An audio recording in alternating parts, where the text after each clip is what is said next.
All right, today I'm going to share something I've been playing around with. I've been kind of obsessed with figuring out how to escape the corner when the other guy's throwing a bunch of punches. In particular, what to do when they start the flurry with either a rear cross or a lead hook to your head, then alternating between those two. So that's what we'll dig into. First, let's start out with positioning for the guy in the corner. We'll keep our lead hand low, shoulder square or slightly bladed, with our weight and our head towards our lead foot. And one thing to note about our lead hand, there's no set rule. We can keep it high, but for this conversation, let's keep that window rolled down. So from here, we can react to either punch. If they open with a rear cross, we can pull bladed, rolling with that punch, which means we're rotating our shoulders and our hip to our open side, which allows our head to move all the way back to our rear foot. And let's talk about pulling bladed for a moment. When we pull bladed, we have the ability to move our head from our lead foot to our rear foot. So for comparison's sake, if we pulled square, we can't move our head all the way back to our rear foot. The furthest we can move our head, since we're not rotating our shoulders, would be a spot somewhere between our lead foot and rear foot. That means our pull distance would be cut in half. Just something to chew on. All right, since we're pulling bladed, that rear cross should connect with our lead shoulder. And that's because our lead hand is low, which allows our lead shoulder to catch that cross. Now, what if they started with a lead hook instead? Well, glad you asked. If they started with a lead hook, we're not pulling, instead we're moving in. That means we're shifting our head over our lead foot, rolling with the hook, catching it with our rear glove, just like we're holding a phone. So to recap, when the rear cross comes, we pull bladed, catching it on the lead shoulder. And if the lead hook should happen to come, we'll move in, catching it with our rear glove. So that means we have similar starting positions, but two different responses depending on which punch we interact with first. Oh, and just like the last voice memo, if you're wondering, hey, you got any visuals to go with this? I do. I broke this idea down in my heavy bag series. What I'll do is I'll drop a link in the show notes. Okay, here's the framework. It's goal, hypothesis, experiment, then result. All right, let's lay this out. The goal is to escape the corner when your opponent starts with either a rear cross or a lead hook, then alternating between those two punches. And so my hypothesis is that you can escape once you determine your opponent's patterns, then find an opportunity to break it. And we'll test this hypothesis by doing an experiment with a partner drill. Then we'll wrap it up with the results. Okay, before we get into it, let's talk about two other movement patterns. These two patterns will allow us to break our opponent's sequence. So up to this point, we've been talking about rolling with that rear cross and rolling with that lead hook. And now we'll add a drop to the mix. And my definition of a drop would be a waist bend to the open side, hips pointing away.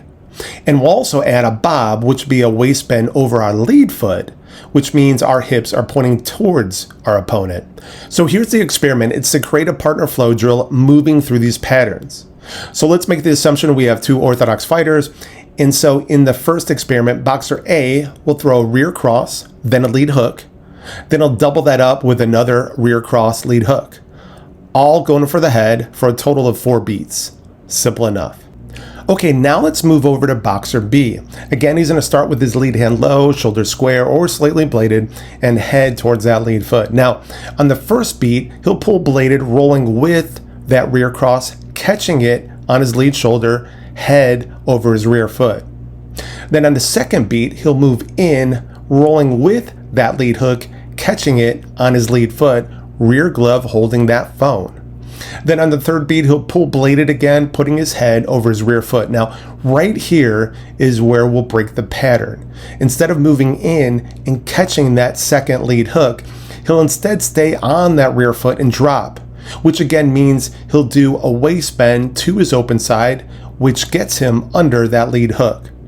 Now, since his weight is on his rear foot, with that lead hook sailing over his head, he could step with his lead foot forward, then rear foot, just walking out of the corner. Boy, I hope you can visualize that. All right, let's switch gears. Let's say boxer A throws a lead hook first, then a rear cross, and again he'll double it up, lead hook, rear cross.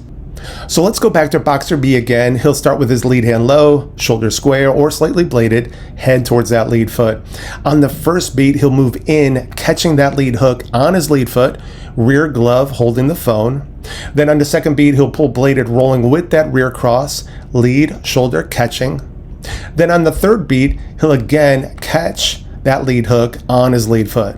So right here is where he'll break that pattern. Instead of pulling bladed, catching that rear cross on his rear foot, he'll instead stay on that lead foot and bob down, which is a waist bend over his lead foot. And that also means it would put him under that rear cross. And since his weight is over his lead foot, he could step his rear foot forward, then lead foot, walking out of the corner. And for the results, the drills worked. Oh, and one thing to mention, you can shorten up the pattern. For example, you can pull the rear cross, then drop under the lead hook, or reverse that and catch the lead hook and bob under the rear cross. And another thought, we could just create a drill where the person in the corner can just decide when to exit as soon as he picks up the pattern. Now I'll end with a couple things to chew on. If Boxer A varied his punch selection and say threw a rear uppercut instead of the rear cross when the person in the corner was bobbing down over that lead foot, that would be a problem.